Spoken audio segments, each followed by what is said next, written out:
બીજા મુદ્દાની વાત કરીએ તો શિક્ષણ એટલે સંસ્કાર, સુરક્ષા અને સંવેદના. પણ અમદાવાદની જાણીતી એમ.કે. શાહ મેડિકલ કોલેજમાં સામે આવેલા રેગિંગના ગંભીર આરોપોએ આ ત્રણેય મૂલ્યોને શર્મસાર કરી દીધા છે.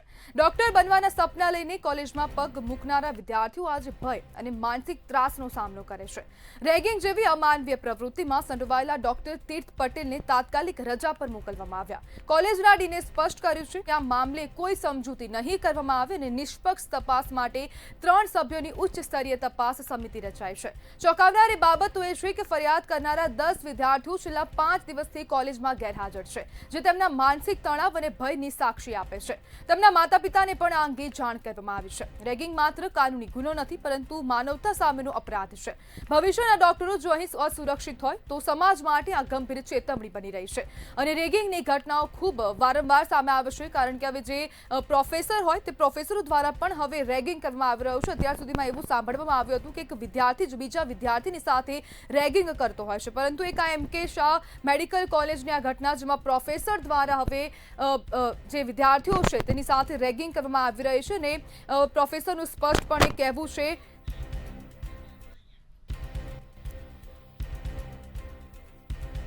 અને આજ મુદ્દે ચર્ચા કરવા માટે આપણી સાથે એબીવીપીના રાષ્ટ્રીય સંયોજક મૌલિકભાઈ જોડાઈ ગયા છે. મૌલિકભાઈ, મેડિકલ કોલેજમાં વિદ્યાર્થીઓની સાથે રેગિંગનો આ મામલો સામે આવ્યો છે, શું કહેશો?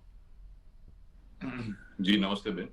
જી હાલમાં છેલ્લા દિવસોમાં એ જાણવા આવ્યું છે, અમારા એબીવીપીના ઈમેલ પણ વિદ્યાર્થીઓ દ્વારા કરવામાં આવ્યો હતો કે જે ઓર્થોપેડિક ડિપાર્ટમેન્ટ છે એમ.કે. શાહ મેડિકલ કોલેજનું, તેમાં એક સાથે 10 રેસિડેન્ટો સ્ટ્રાઇક કરીને પોતાના ઘરે જતા રહ્યા છે.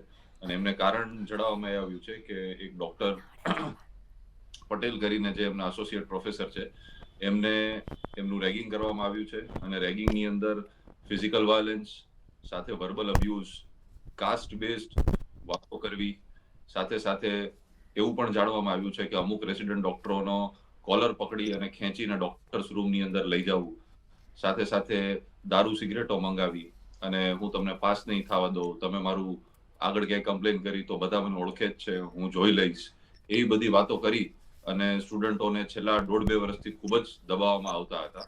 પરંતુ ફાઇનલી સ્ટુડન્ટોને વાત ગળે સુધી ભરાઈ ગઈ અને તેઓએ એમની સામે રિટર્ન કમ્પ્લેન ફાઇલ કરી. કોલેજની અંદર પણ અમારા એબીવીપીના નેશનલ હેન્ડલ પર પણ તેમને ફાઇલ કરી, સાથે સાથે એનએમસી એટલે કે નેશનલ મેડિકલ કમિશન ત્યાં પણ ફાઇલ કરી છે અને હ્યુમન રાઇટ કમિશન ત્યાં પણ ફાઇલ કરી છે. અને આ વાતને જ્યારે અમને જાણમાં આવી ત્યારે અમે ડીન શ્રી અને ત્યાંના ડિરેક્ટર શ્રીને મળવા ગયા. તેમને કડક રીતે સમજાવ્યું કે આ વસ્તુનું નિરાકરણ જો જલ્દી લેવામાં નહીં આવે તો વિદ્યાર્થી પરિષદ આ વસ્તુને લઈને આકરું આંદોલન કરશે.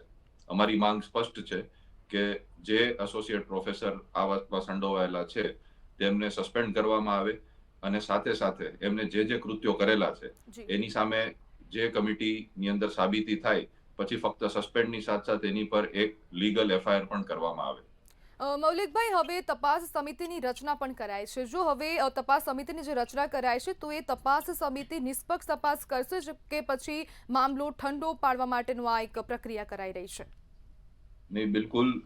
જો એમના તરફથી કોઈ એવો પ્રયાસ રહેશે કે મામલો ઠંડો પાડવો છે તો વિદ્યાર્થી પરિષદ બિલકુલ શાંત નહીં બેસે. વિદ્યાર્થી પરિષદ જે વિદ્યાર્થીઓની સાથે આ વસ્તુ ઘટી છે એમને સાથે લઈને આકરું આંદોલન કરશે અને જ્યાં સુધી વિદ્યાર્થીઓને જસ્ટિસ નહીં મળે ત્યાં સુધી વિદ્યાર્થી પરિષદ આની અંદર પીછેહટ બિલકુલ નથી કરવાનું. મૌલિકભાઈ, હવે જે આ મેડિકલ શિક્ષણ છે તો તેમાં એક જે વારંવારની આવી ઘટના રેગિંગની ઘટના સામે આવે છે, અથવા તો વિદ્યાર્થીઓ રેગિંગ કરે છે અથવા તો હવે પ્રોફેસર દ્વારા રેગિંગ કરાઈ રહ્યા છે, તો શું આમાં હવે હાયરાર્કી કલ્ચર છે તે રેગિંગને પ્રોત્સાહન આપે છે?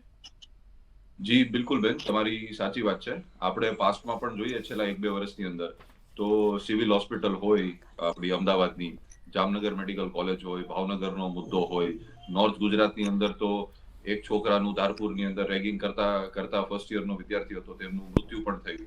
એ ખૂબ જ દુઃખદ ઘટના સામે આવી. તો ક્યાંક ને ક્યાંક આપણા ગુજરાતની અંદર હજી સુધી મેડિકલ કમ્યુનિટીની અંદર એક આજે હેરાર્કી સ્ટ્રક્ચર છે તેને લીધે રેગિંગ ખૂબ જ પ્રેવેલન્ટ છે. અને આને લઈને હું તમારા માધ્યમ સરકારને પણ કહેવા માંગીશ કે જ્યાં સુધી હર વખતે રેગિંગ થયા પછી તમે કમિટી બેસાડશો, જે પણ માણસ હશે એને સજા આપશો તો એ તો એક માણસ પૂરતું સીમિત રહેશે. પરંતુ જે આ રેગિંગ કલ્ચર એક ખૂબ જ પ્રિવેલન્ટ થઈ ગયું છે એને ક્યાંક ને ક્યાંક સરકાર દ્વારા એડમિનિસ્ટ્રેટિવલી બંધ કરવાની ખૂબ જ જરૂર છે. જી જી બિલકુલ મૌલિકભાઈ, જોડાવા બદલ આપનો આભાર.